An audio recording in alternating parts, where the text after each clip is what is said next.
আন্তর্জাতিক চাপ কিংবা পশ্চিমা মিত্রদের আহ্বান কোনো কিছুতেই থামছে না ইসরায়েলি বর্বরতা। পুরো গাজা উপত্যকা পরিণত হয়েছে ধ্বংসস্তূপে। ক্রমাগত বোমাবর্ষণে খান ইউনিস থেকে পালিয়ে গেছেন প্রায় 1,80,000 বাস্তুচ্যুত ফিলিস্তিনি। আটকা পড়েছেন আরও বহু মানুষ। শুক্রবার ইসরায়েলি বিমান হামলায় নিহত হয়েছেন বেশ কয়েকজন। উত্তর গাজা সিটি নুসাইরাত শরণার্থী শিবিরেও চালানো হয়েছে তাণ্ডব।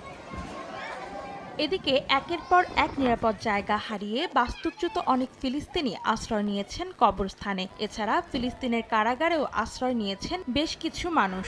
খাদ্য, পানি, জ্বালানি সহ নিত্যপণ্যের সংকটে দেখা দিয়েছে চরম মানবিক বিপর্যয়। স্থানীয় বাসিন্দাদের সঙ্গে ঝুঁকিতে বেসামরিক ত্রাণকর্মীরাও। ইসরায়েলি সহিংসতা থেকে রক্ষা মিলছে না তাদেরও। স্বেচ্ছাসেবকদের ত্রাণ বিতরণের নানা চ্যালেঞ্জ তুলে ধরে তাদের সুরক্ষা বাড়ানোর আহ্বান জানিয়েছেন জাতিসংঘ কর্মকর্তা।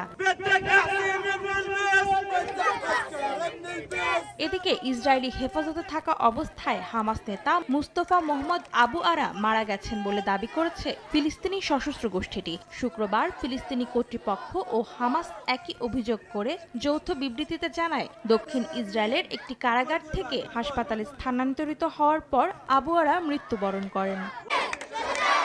অন্তরা সেন, সময় সংবাদ।